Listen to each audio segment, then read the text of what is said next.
ஒரு காரியத்துக்காய் காத்திருக்கிறீங்களா, அல்லது ஒரு காரியத்திற்காய் ஜெபித்து கொண்டிருக்கிறீங்களா? ஒரு தேவ பிள்ளை என்ன நம்பணும்னா, இந்த காரியத்துக்கும் ஒரு நேரத்தை கர்த்தர் வச்சிருக்கிறார்.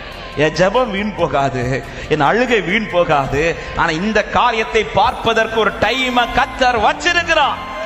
அந்த டைம் வந்த போது சீஷர்கள் கண்கள் எதை கண்டதென்றால், அவர் ப்ரிப்பேர் பண்றதை பார்க்கல, அவர் ப்ரிப்பேர் பண்ணி வச்சதை பார்க்கலாம். ஆமே. ஏன் இன்னும் ஆண்டவர் உங்க கண்ணுக்கு காட்டலன்னா, அவர் என்ன பண்ணிட்டு இருக்கிறார்? ப்ரிப்பேர் பண்ணிட்டு இருக்கிறார்.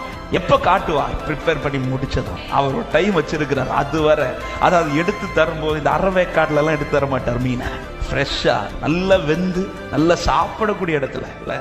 அவன் ரொம்ப என் பிள்ளைக்கு பசிச்சுன்னு சொல்லி பாதி வெந்துட்டு இருக்கும்போது எடுத்து காட்டுகிற தெய்வம் அல்ல. கரெக்ட் டைம்ல அவருக்கு தெரியும் எப்ப இதை காட்டணும். அவங்க வந்து பார்க்கும்போது அவர் ப்ரிப்பேர் பண்ணிட்டு அல்ல, ப்ரிப்பேர் பண்ணி ரெடியா வச்சிருக்கிறார். வச்சு பிறகுதான் அவங்க கண்களுக்கு அவர் தென்படுகிறார். ஹல்லேலூயா. டைம், அதாவது எனக்கு